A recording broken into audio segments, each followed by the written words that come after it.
Okay, so just got to the shop. It's super windy out here, as per the usual. I really need to clean this place up because I'm getting too many cars and cramming too much shit in here. So it's kind of getting a little excessive. But that being said, we got a new project. Let's see if you can see it. Let me stand outside so maybe you get a chance to see it. It's not really a project so much as another part of the driving that I'd like to do. I really want to do some wheel to wheel. I've driven this car before. I really like the car. I know it has a lot of potential. It's about 4 seconds off pace the way it sits right now. But tomorrow we're doing a track day, just like an open lapping day, and they're gonna have a bunch of these front four guys out at the lapping day tomorrow. So Chris Venturini, one of my buddies, hooked me up with some tires, and we're gonna get some tires, hook me up with some springs, swap some springs on this thing, probably get my seat out of the WRX for right now, put it in there, and do a handful of other stuff. So just to kind of get the Civic close to where it should be. I've already reached out to Brian Acton about maybe trying to schedule a cage, some cage to get the work done on it. But this car is essentially ready to go, minus a few small things and safety. So we'll get the safety stuff kind of worked out, and hopefully tomorrow we'll see how good the car is gonna be, like in competition against those other guys as far as time. So at least it'll give us an idea of what's going on. Let's get it in here.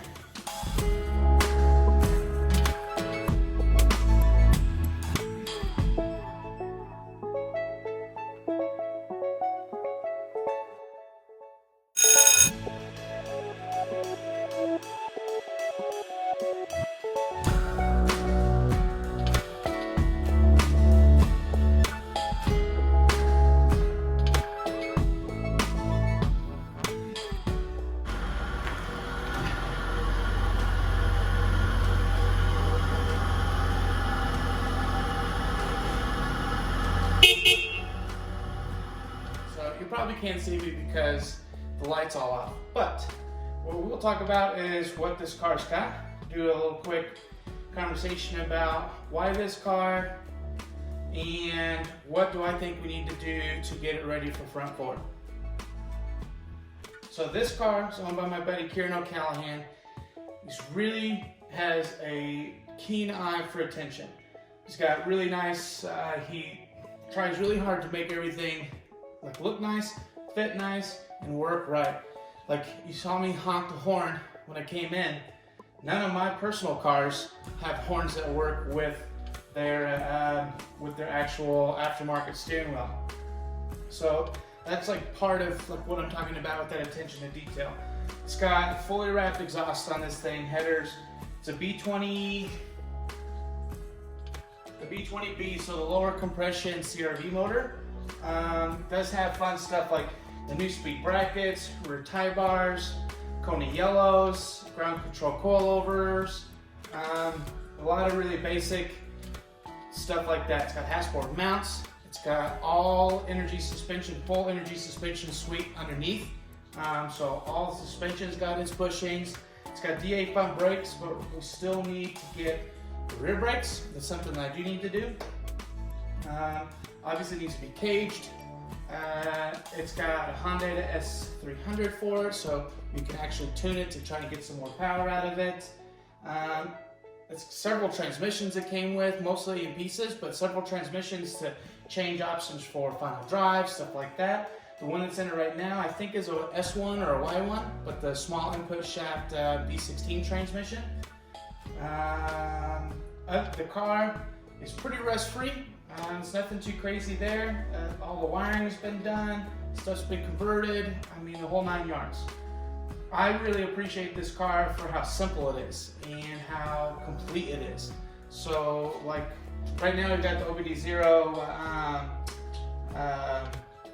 distributor on it, but it came with an OBD1 distributor. Came with the conversion harness to do OBD1. Like I said, with the S300. The S300 could, not that I ever would, but it could run VTEC and it could run turbo. So overall, this transmission is a solid, or this whole car is a solid little unit. Super relatively clean, like I said, very little rust. Interior is super sparse, nothing bad there. I did make a seat for it, a seat bracket for it before. It did come with RPF ones, even though they'll probably go on to the red Prelude, because they're a little too light for the for front four. They have like a 10-pound minimum limit for wheels, which is okay. I ran it before on the MT-05s, and on these, like basically exactly how the car sits right now at High Plains, I was able to milk a 213.883 out of it. I had to sacrifice maybe only one turn, but I feel like I did the rest of it pretty solid. So maybe best case scenario would have been like a 218.5 or something. So other than that though, this car is super solid. It's clean, and it's gonna take me to front four, basically get me to wheel, get my competition license, and it's a car that's reliable enough that I could do some endurance racing. So that being said, I want to talk about what I'm going to do today. One of the things that the car came with was Coney race spring, or Coney race shocks. So Coney yellows, just like the Coney yellows that are on it, but they're actually the shortened ones. So I want to run the Coney races on this thing all the way around. I want to change the spring rates a little bit. So like me personally, I think the car is a little bit soft. Even when I was driving it was a little bit soft. It's also a little bit understeering. So I'm going to start with taking all the measurements of each corner of the car. That way I can try and get the ride height about where I want it. After that, I'm going to get the springs, like basically write down the springs and what it's got right now. I'll have to transfer the collars and everything over to the other shocks. Like get the other shocks out. Get the springs where I want them. I've got a set of 550s that Chris gave me, 550-pound springs that Chris gave me. I think we're going to put those on the rear, and I believe I have some 500s in one of these boxes around here, and I'll put those on the front. I kind of like a car that's a little bit more off-throttle oversteering, and ultimately, I think this car will like that too. Probably still a little soft on the spring rates, but those spring rates are right at the limit for like off-the-shelf Coney yellows, but right in the middle or the bottom limit of the Coney race. So I do think the Coney races are going to be a better overall shock for the car, and it came with the car. Like, how could I disagree with it? So that being said, other than that, we're going to try and align it today. I'm going to try and get my seat from the WRX in it today, so we actually have some support, and that way when it's ready to get caged at the donut shop, I'll be able to, the seat will be in it already, so like the harnesses and stuff will be set right. That being said, I guess it's time to take some measurements, and we'll snap to the old time lapse, and you can just see how awful this turns out. But it's going to be good.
guys, so let's talk about the difference between the race shock and the regular shock. So the regular shock, which is the one on the right, you can see that that one is about, I measured it, about 25 millimeters longer than the other unit. So physically, that's the biggest difference there. The stroke limit is the same. They both have the same amount of stroke. However, you can see that even the like the pull down is less. The other thing that it does is that the valving inside these supposedly can handle about 1,000-pound springs, whereas the valving and the off-the-shelf Coney yellows can handle about 500-pound, 550-pound springs. So the springs that we are running on this thing are about right at the limit. So I went ahead and those are the spring perches I was talking about. So this is where it was at originally. And so this is, I moved this one down into its bottom groove. So we did that to basically get a little bit more lowness out of the front without having to change the shock height.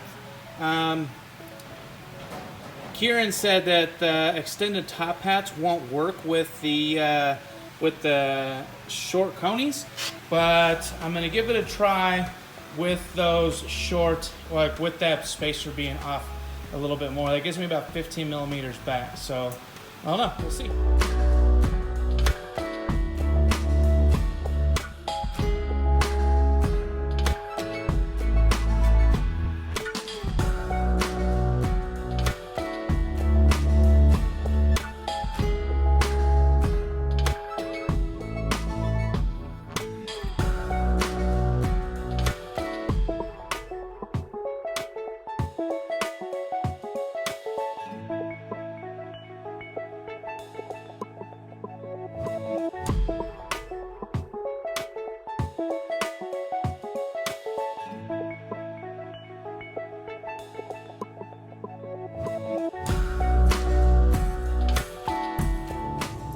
So we just sent Frank out with the Civic. It's the last time it's gonna run. And it's probably the last time it's gonna run. So I'm gonna at least get a video of it coming through turn one before it sends the rod out the side of it.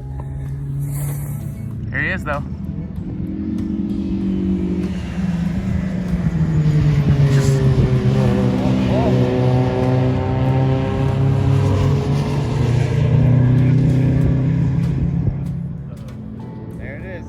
There it is.